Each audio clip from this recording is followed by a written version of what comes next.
Hey folks, how you doing? It is Chris from GSTalks, and welcome to another awesome episode of the podcast. Today's topic is going to be all about Rotten Tomatoes, and I'm sure you guys heard the controversy over the past few days. By the time of the recording, we just had heard the news the day of, so it's going to be an interesting subject. I'm joined once again by Scott and our pal Justin, who plays Sherlock Holmes in our Holmes University films on Monster Productions 27, and that name will be changing, so keep an eye out for that. And back and forth they go. I kind of take the back seat to this one, but don't you worry. It's going to be all over the place, going back and forth to superhero talk and all that kind of good stuff. So stand by, have a good time, and here we go.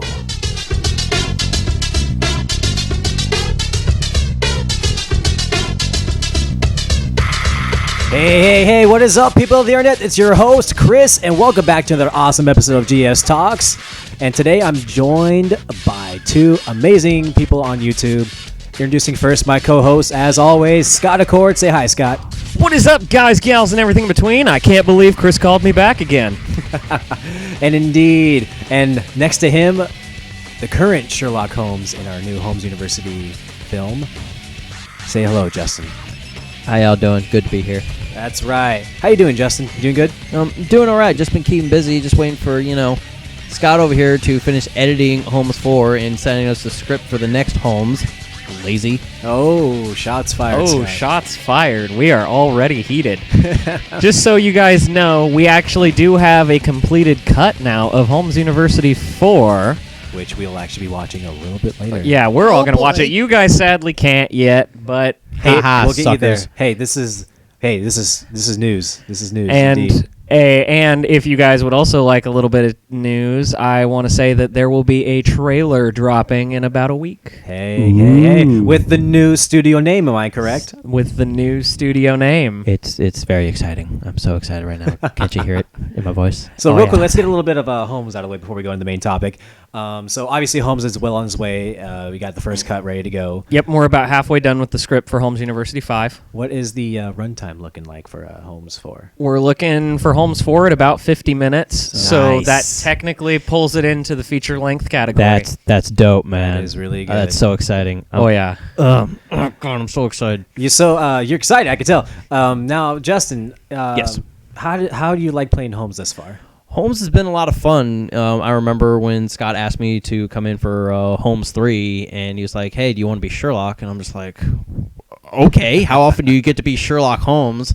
And he just kind of asked me to kind of just play the part the way I want to, and I did. He saw I was decent at like ad-libbing and kind of coming up with things on the spot, and that's just kind of how my Holmes came together, this kind of eccentric, crazy person that kind of just goes off on his own thing, Right. And I'm not going to lie, I told Scott this. I'm pretty sure I told you this too. I was a little bit nervous with the recasting. Oh, I would be too. I mean, with me, things can happen. Right. Scott, what did you think of Justin when he first started out? Well, I knew he was the pick for a while because he posted a photo on Facebook, actually. It was him I was looking for an actor to play Sherlock Holmes, and I was actually looking at another guy. And I was like, I don't know what we're going to do. And Justin happened that night to post a photo on his Facebook of him with a fedora, and he was like holding the tip of the fedora, nodding. And I was like, that's Holmes right there. That is Holmes. And I messaged him less than 10 seconds later. And the rest is history. I mean, it's the best Facebook post he's ever made. Because it got us to be able to have him as Holmes. And the first day he was shooting, the first shot, I mean, he got out of the car, and the first scene in 3, for those of you who've seen it, is where he talks about that this was clearly some rage because of firearms and excessive shots. And I was just sitting there, and I was like, yeah, this is right. The car scene. Yeah. When I first meet Lestrade. Yeah, that was the first scene. And it was literally the first day I ever met Chris. So I'm going in there, meeting my Watson for the first time. These people, these guys who've been friends and gone through adventures, and I just meet Chris. They're like, "Hi, how you doing?" I'm Justin. Okay, let's do it. Right, and then it was kind of all of a sudden. Honestly, I was afraid for the chemistry, and the chemistry worked out either way. Yeah, they're almost on day one, literally. It was a couple minutes in easily because I looked at you and you looked at me, and it was meant to be. I'm glad you guys are happy. I look forward to doing more. So we're stuff. talking about Holmes University 4, The Origins of the Fall, which is coming out pretty soon here. The release date will be with the trailer, but it is mid-September. And that will be on Monster Productions 27. That's Monster Productions with the 27 afterwards. That name, again, will be changing as soon as the trailer drops. Yes, it will. So I plugged Scott stuff. Justin, you have a comic book live. You want to plug that real quick? Yeah. Sorry, I wasn't expecting this. Yeah, just plugging in RNF Comics. You can follow us on Facebook at facebook.com/Russell and Friends, all one word, and look for my comic, seeing actual print, full size this year. It's called The Ark, about 3 men fighting an oppressive government in a post-disaster environment. A lot of action. It's a little funny, and I hope you guys like it when it drops. Indeed. All right, so I gathered you guys here today because it's going to get heated with this topic. Oh boy. Are you ready? Ooh, let's do All right, this. so early this morning, early reviews of Suicide Squad came out on Rotten Tomatoes. Yes. Yeah. And that just... go ahead and explain it.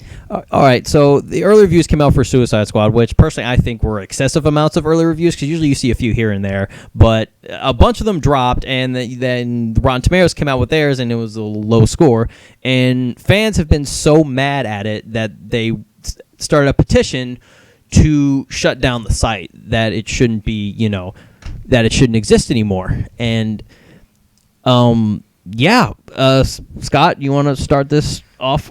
Yeah, I have a bone to pick with a lot of that stuff, but we'll escalate into the heatedness of it. Yeah. But I think it's just amazing that that people are reacting this poorly to it. I mean, yeah, Justin's right. Normally there's like 10 or 12 reviews that maybe come out, maybe more.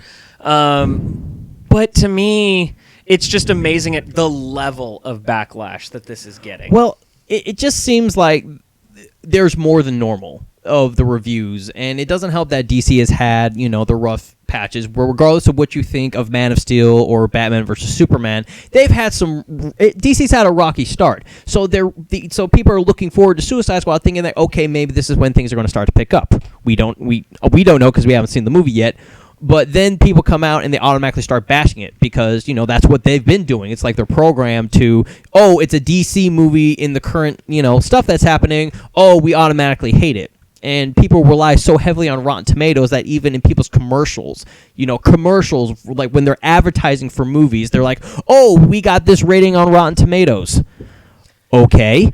Which is where kind of I wanted to escalate into that is... people have an extreme fascination with Rotten Tomatoes lately, and what a lot of people don't realize is, you want the site taken down.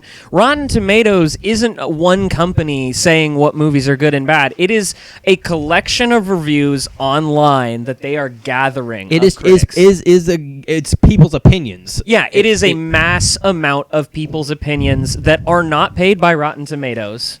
You can get certified on Rotten Tomatoes, which means they follow your reviews and see what you post, and then they put that in there. You can submit reviews on Rotten Tomatoes, but it is an aggregate of just a collection of reviews for the movie. And it's not Rotten Tomatoes' fault. It's the fact that everybody goes there for the end-all, be-all of an opinion on a movie nowadays. Which will bring me to my next topic. We'll come back to that. We'll tackle that a little bit more to stretch this out. Critics. Do we need them? Yes. To a degree. Because the thing is that I was going to use a vulgar statement, but, I'm gonna keep it light. We're a family program. Oh, are we? The thing is, everyone has an opinion about something. When it comes to movies especially, everyone has their own opinion. This movie sucks. This is why this movie sucked. This movie's awesome. This is why this movie's awesome. Everyone has an opinion, and people rely on critics to help them form an opinion. Like, this person is certified and has some kind of degree or whatever, and their opinion matters because they're, smart or whatever. Right. But because of the internet, because of YouTube or whatever, everyone has a place to put their voice and their opinion in the comments and say, oh, this movie sucks. I think this movie sucks more. But not every opinion is legitimate. Not all critics can be counted on. And because when I believe, anyways, when you review a movie, you have to be as unbiased as humanly possible. You have to be, it needs to be something that you have no pre-notions of. It's just like, you have to judge it fairly. And if you judge it fairly, you will get the best result on if it's good, if it's bad. And if it's not your cup of tea, then recommend it to someone who does like it. Maybe, families would like this movie, or older, people would like this movie, or women would like this movie. If you don't like the movie in a general sense, recommend it to someone who does, unless it's just god awful. But even then, do it with some class. Yeah. Well, I once again cut Chris off. That seems to be my tradition on the show. I was just going to address you because you look like you have an opinion too. Yeah, well, I mean, I'm gonna increase the nerd factor a little bit here. Critics nowadays are like Magic the Gathering decks. There are certain ones that are going to fit for your play style. So if you have certain tastes in movies that you like, you're not necessarily going to agree with Roger Ebert, may he rest in peace, but you're not going to agree with Roger Ebert. You're not going to agree with the Chicago Sun-Times necessarily, but there's other critics you might agree with. Find the ones that you generally agree with, and those are the ones that you can mostly trust, because what critics, a lot of them are trying to do is figure out, should you go out and spend your money to see this in theaters, which is why on my reviews on MP27 Reviews, I give certifications instead of a number score. Is say, would this be better as a like a big screen worthy movie? Would it be like a matinee or that kind of thing on Netflix as background noise? Because you want to find it to your own play style. So don't just go to the first 5 reviews that you see and say this movie sucks. Like Justin said, I will watch Transformers and go, God, this is awful. But I will recommend it to my mom because my mom loves to watch CG things explode on there's screen. There's an audience for every type of in movie. In a general out sense, there. who doesn't? Yeah, I mean, she doesn't care if the story's like a thinner story. She just wants to watch big explosions larger than life. Well, that's a different topic for a different time. But I'm just saying, like, so I know that would be something she would love. So if she says, did you see this? I'll go, I didn't like it, but you'd like it. Because nobody's technically right or wrong. There is an aesthetic that is right or wrong, yes. But, again, it's more an opinion. So, that was a lot. That was a mouthful, Scott. It was. We have very strong opinions I about could tell. this subject. Holy crap. So, I mean, going back to it, should people even, really, watch or read reviews before they go see a movie that they're probably already going to go see anyways, but are just curious to see what other people see or say? I think people need to be more intelligent about what they see, about what they think they like. I used to work at a movie theater, and I would have people, mostly older couples, who would come in watching a movie, and they'd have no idea what the movie's about. We live in an age, there's no reason you don't know what you're watching, because you can look it up online, you can ask the people there. Right. They don't know what's going on, so they just go in, fresh. But they have no idea what's going on, and then they get mad. Like, I had this one, a bunch of older couples go see 50 Shades of Grey, and boy, were they surprised. They came out, and they were just horrified, like, oh my God. I feel like you said this a few podcasts ago, like, grandma and grandpa don't necessarily know what they're going to go watch. No, they don't. But they go every weekend to go see a movie, whatever movie that is. Yeah. Senior discount day, guaranteed. Yeah.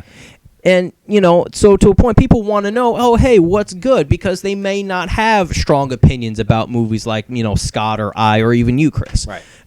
So they depend on movie reviews, to say, oh, this one's okay, this one's all right.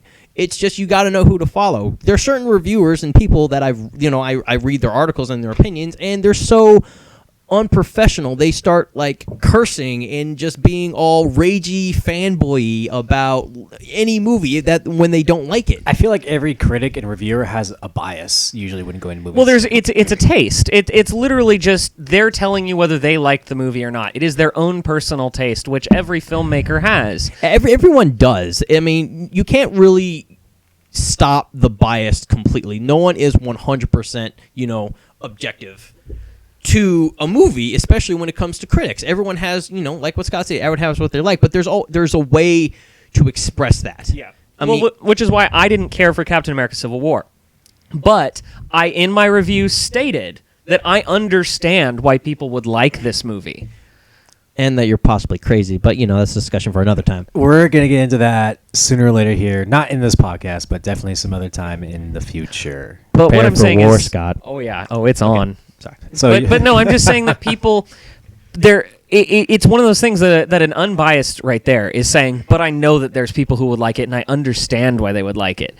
It's one of those things that people want 100% right or wrong, which is where we're going to get to in one of our topics tonight, and that's where it's going to get real interesting, I think. So I mean, how should they handle the situation with Rotten Tomatoes? They should just Leave it alone. grow a pair. Yeah. I'm sorry. I'm gonna get on this, but grow a pair. Stop worrying so much about what Rotten Tomatoes has to say. Just watch the movie for yourself, and if somebody else doesn't like it, deal with it. Be a man. I love Taken 3. Critics hated Taken 3. Did I request Rotten Tomatoes be taken down? No. But guess what? Because that's what happens in life. Move on. Justin, your rebuttal. Sorry, I'm still on Taken 3. But it's just, people are mad. I mean, it's just, I don't think maybe it was Rotten Tomatoes that we're getting psychological here, like I have a degree in that. But it's just, I think people are just mad because they're tired of, people automatically having a go-to of, oh, that's your opinion because that's been your opinion and you can't be unbiased towards it, so people get mad. But if they're afraid that people aren't going to go see the movie because of it, it's a superhero movie. We already know it's going to make like $500+ million at the box office. True, but so it won't affect anything. Rotten Tomatoes isn't going to change it. Look at Furious 7 or look at Fast 6 or whatever they call it. People want, I'm gonna say, especially in the comic book community, and especially as a comic book fan myself and who reads comics excessively, we want our material, the material that we love, the characters that we love and care about, we want them represented fairly. I would say they have been, though, in recent years. I mean, yeah, not all the adaptations have been faithful, which you and me have had thorough discussions on. Yes, we have. But Another time. Critics are raving about a lot of movies. And yes, I'm sorry, but Batman vs. Superman, the regular cut, not director's cut, sucks. Man of Steel sucks. But Man of Steel does not suck. Superhero movies are getting lots of positive praise. They are getting tons, but people want to skip over that to just see the negatives. How many extremely negative reviewed superhero movies have we had recently? It's 3. And those are the DC movies. Yes, where they feel targeted. But we also have the Batman movies, which, for God's sake, is the first comic book movie to win an Academy Award for Heath Ledger. Right. Good movie. Good movie. So where there's this, they're not being represented well, they're being hated on. No, they're not. They're getting more praise than they ever have in history. So then why did this come into play? Why is this? Because it might genuinely not be a good movie. But there are people who will still like it. I'm not saying that. I'm excited for the movie. I am too. But there is that possibility that a lot of these critics don't necessarily like the route that it's going. From what I've heard, it's had a muddled plot in the second act. Is that the beginning is great, and then the second and third act all kind of blend together into one big mess. That's what I'm generally hearing. But from reviewers I trust, I'm also hearing it's still a fun movie. So these critics who are giving it a negative rating, a lot of the rotten ratings on Rotten Tomatoes means it's just less than a 3 out of 5 stars. Well, to say that, even if the movie maybe isn't great or fantastic, but is it a possibility that maybe they're judging it a little too harshly because they've been spoiled by the Marvel movies? Now, granted, I know you haven't liked a past few comic book movies because, we've had discussions about Apocalypse and Civil War. You don't like them, that is okay. But, when it comes to, like, Civil War and stuff, Marvel is just this giant juggernaut now where everything they do is just gold, which isn't 100% true, but have done really well. But in this era of superhero hype, if that's the case, these same critics who are going into all these movies, wouldn't they have a heightened level of hype for the movie? And so that would still leave them, because I would say that a lot of the critics have been very lenient on some of Marvel's stuff, which even on X-Men Apocalypse, which hasn't gotten the best ratings, they still, a lot of the critics were really lenient on it. So because they have that hype going in, I feel like the hype is still there, for Suicide yeah, Squad. but If it's- people aren't liking it, there's might actually be a genuine reason why they don't like it. Yeah, but it's also hype for Marvel. I mean, yeah, granted, And DC. Fox. I'm gonna say, but the general hype for superhero movies is owned by Marvel. But yeah. I'm gonna say, listen to me. Yeah, excluding the Christopher Nolan movies, whether you think of them or not, the superhero movie wave that has happened is generally owned and done by Marvel. Yes, we had the Batman Dark Knight, the Dark Knight Christopher Nolan movies, which, I think were pretty fantastic. But, yeah, but we have to move on from that because it is not it's a comic book movie, but it is not, a direct, accurate adaptations that Marvel has done. Like how Marvel has done, building a cinematic universe. That's what they want from DC. But, yeah, you can say that, the hype is, super movies in general, but it's pretty much just Marvel. Hold on, Scott. Okay, Hold on. okay, Oh, I got a we're getting bombshell heated. to drop. Ding, ding, ding. Ring the bell. All right, Scott, go. Okay, if we're saying it's just Marvel hype, who are the two most iconic superheroes and most recognizable symbols in history? Superman, Batman, and Godzilla randomly, and the Cross. But I think Superman ranks higher than the Cross, actually. Hold on. We're have a commercial break coming up. We'll be right back after this.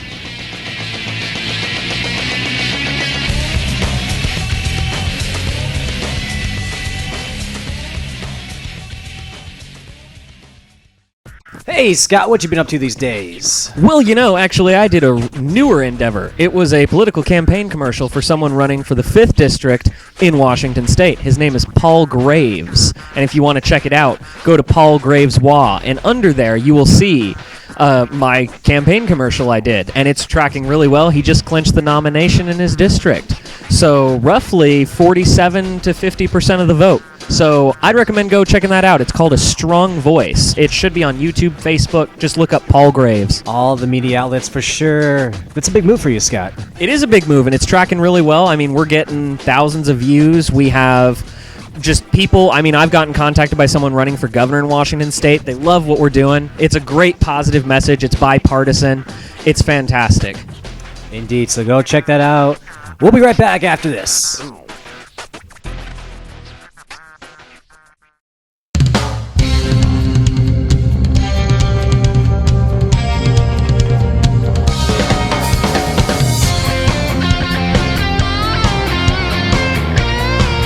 Welcome back. We are talking about everything to do with Rotten Tomatoes and reviews, and Scott has a bombshell he's about to drop before we went to commercial break, so let me bait him for that. Scott, in 3, 2, 1, bombshell me. Okay, so as I was saying, there are what they say are the 3 most recognizable symbols, just as like a silhouette. Superman's logo, the cross, and Batman's symbol. Batman and Superman are the 2 most iconic superhero just characters of all time. So if you want to say that the hype is only Marvel, the 2 most iconic superheroes of all time in the a movie together for the first time, it's not about Marvel or DC about that point. It is the 2 biggest superhero icons in one movie. There has never been hype larger for that, which is why it also had such a huge opening. Is that all you got? Oh, Was that it? I expected something different. Okay. All right, so the 3 most recognizable symbols. Hold on. Why are we talking about Batman versus Superman again? we always end up on the topic of superheroes.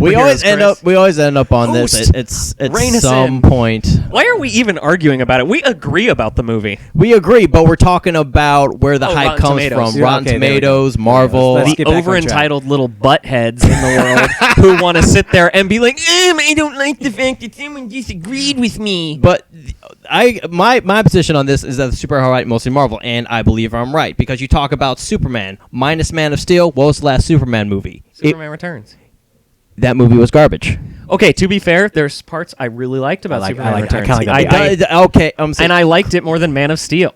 that is an argument for another day. But it was still a movie nobody wanted, which is why it just died. I wanted it. No one else wanted it. The fans, no one wanted that movie. Kevin Spacey was brilliant. Kevin Spacey was Gene Hackman as Lex Luthor. There was nothing original about that, but I'm not talking We're about not talking. Let's get off the topic of Superman, that. please. Tell Scott not to distract me with his stupidness. All right, let's get back on track. All right. My point I'm trying to make here is that Superman hasn't had a good movie since Man of Steel, regardless Was on what not you good. think of Man of Steel. And Batman, yeah, it had the Dark Knight movies, but what about the movies that came before it? Yeah, Batman Forever, that did well, but not a lot of people liked it. And Batman and Robin tanked. Yeah, they're recognizable symbols, but when it comes to the superhero wave in film, minus the Dark Knight movies, which are grounded, realistic-ish movies, it is mostly Marvel.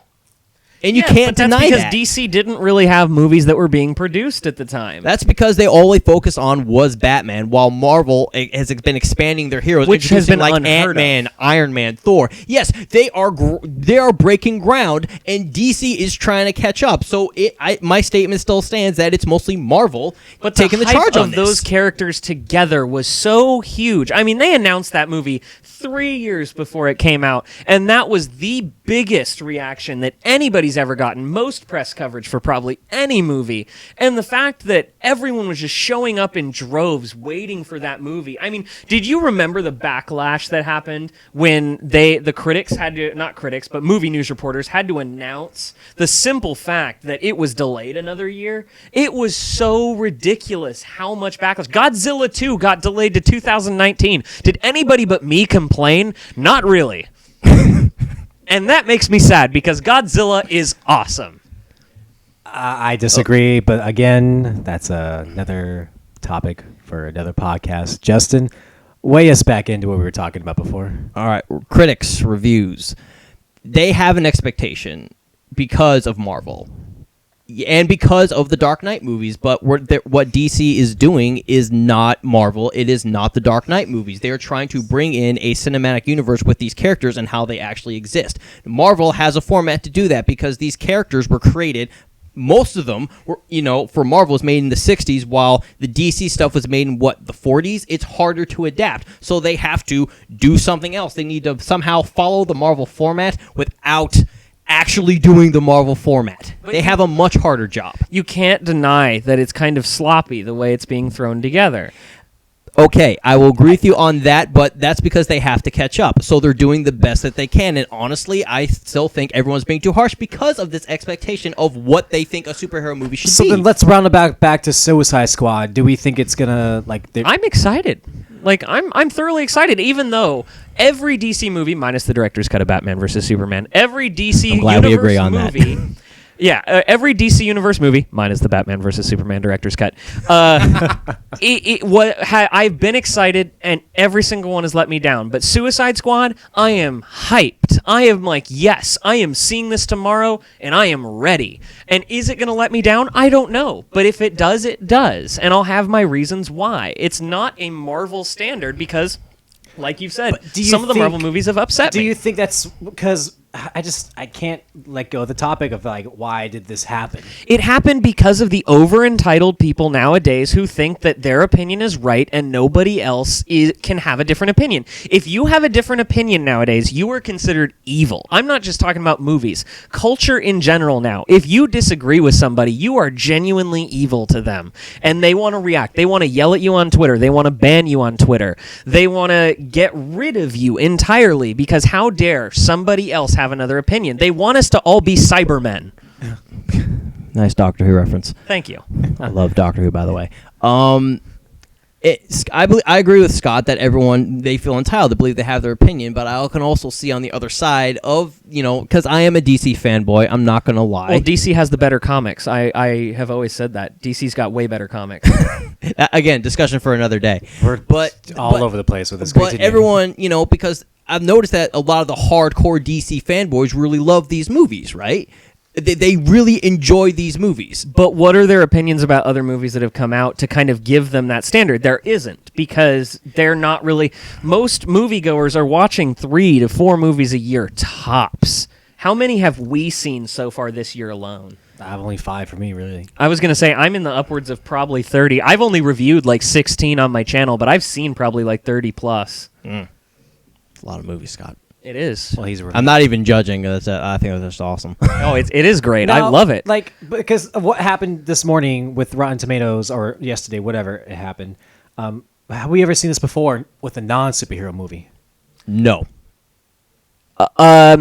Well, in video games, Mass Effect Okay, 3's that's ending. technically the same audience, so we're not going to touch that. I guess so, but that's That still your is- question though. That was what you asked. He's talking about movies, though. Like We're movies. talking about I mean, like movies, movies. strictly. He's Strictly asking about movies movies. that are not superhero. Nothing that are not and, superhero. And to Nothing my like- knowledge, that has not happened. But also something superheroes. The superhero movie genre touches people on a massive scale Right. because everyone has a story of why they love Batman. You know, Right, generally right. speaking. So, and we live in an age, because internet, everything's going crazy and everyone has an opinion, whatever. It would only happen during this time. Do you think the internet, just audience in general, and because there is the internet, is hurting films? I think the internet generation is actually hurting movies a lot. I think they've done some good, but I think that they're hurting it a lot because they're not giving things time to gestate. They don't give things a chance before they judge it. I mean, I'm going to bring this up, regardless of your opinions on it, is the new Ghostbusters movie. Now, granted, on if you like the new Ghostbusters movie or not, I don't think early on it got a fair shake. I've seen the new Ghostbusters movie. What do I think of it? It's okay. Details later, another podcast, another time.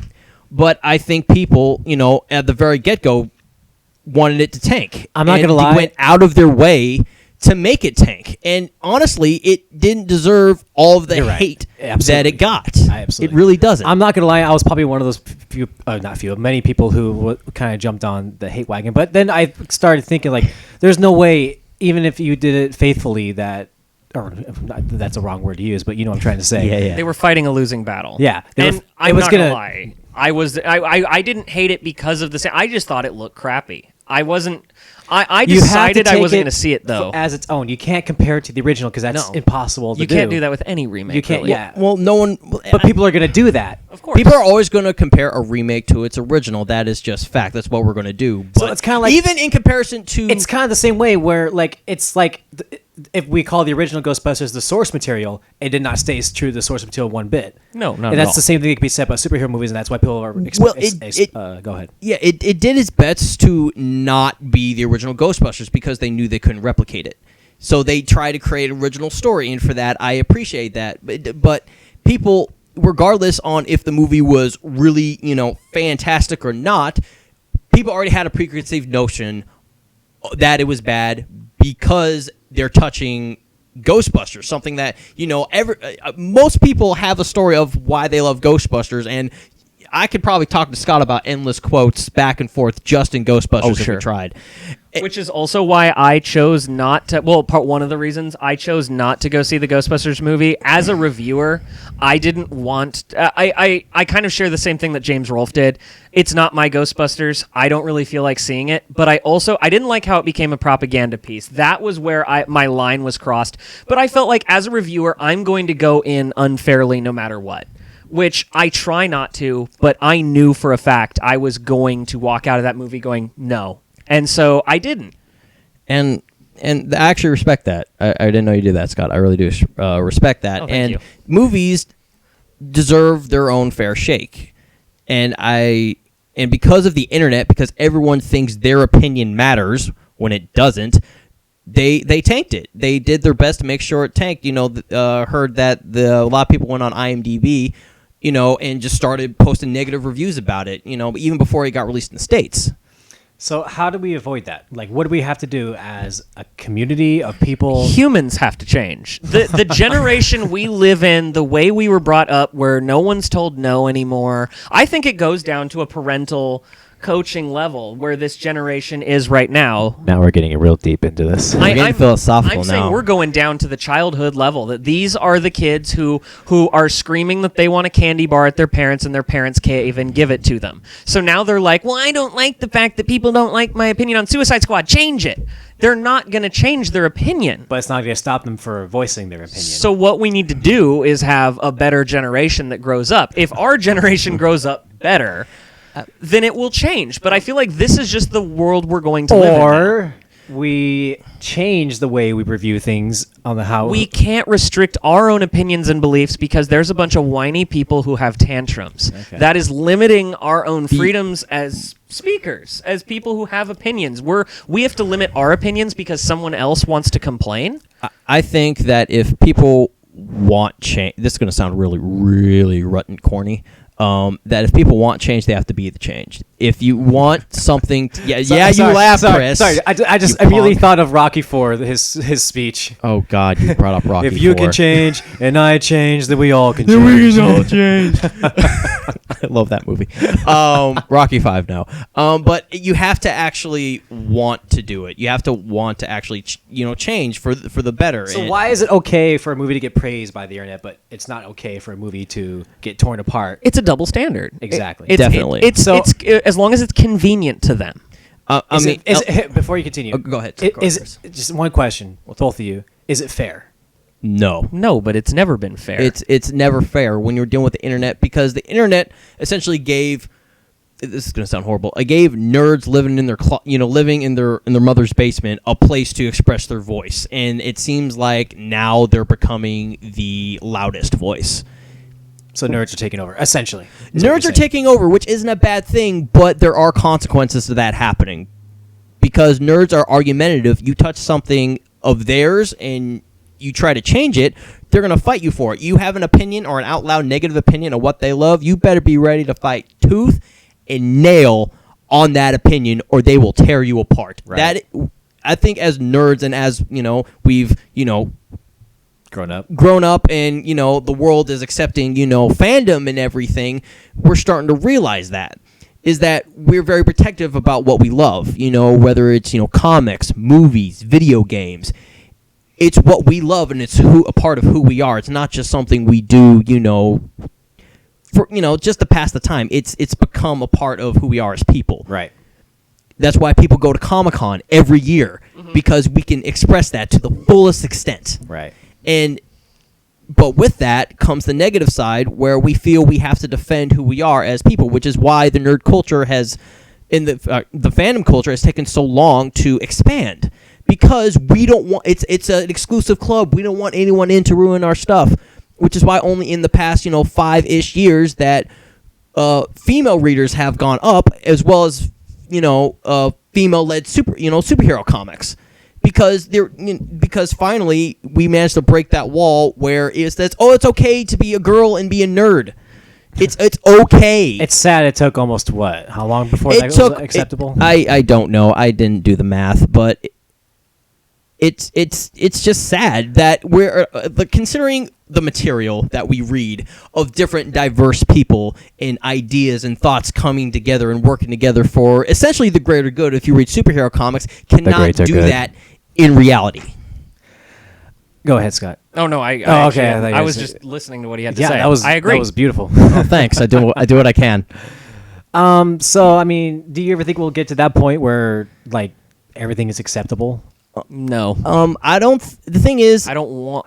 Would you want that? Yeah, I don't want that. The thing is, if everything is acceptable, then it's just there's no fire. There's no conflict. There's no variety. There's no variety. There's always going to be something different. There's always going to be conflict to a degree, but it just seems currently that the negative energy, the negative feedback, and the conflict seems to be overpowering things. So take this with a grain of salt, people of the internet and reviewers and critics and people all over the world. There is no perfect movie, obviously. Depends on opinion, but but depending on the opinion, I could tell you. As far as everyone agreeing, that's the best movie ever. We're just poking at you, Chris. Yeah. Well, whatever. I'm trying to. We're being the nitpicky nerds on the internet here. It's what we do. Excuse me, Chris, but I take offense to that statement. We need to shut this down. Oh God, there goes GSTalks, everyone. GSTalks will not be returning next week. But I lost my train of thought. I don't know. You guys got me.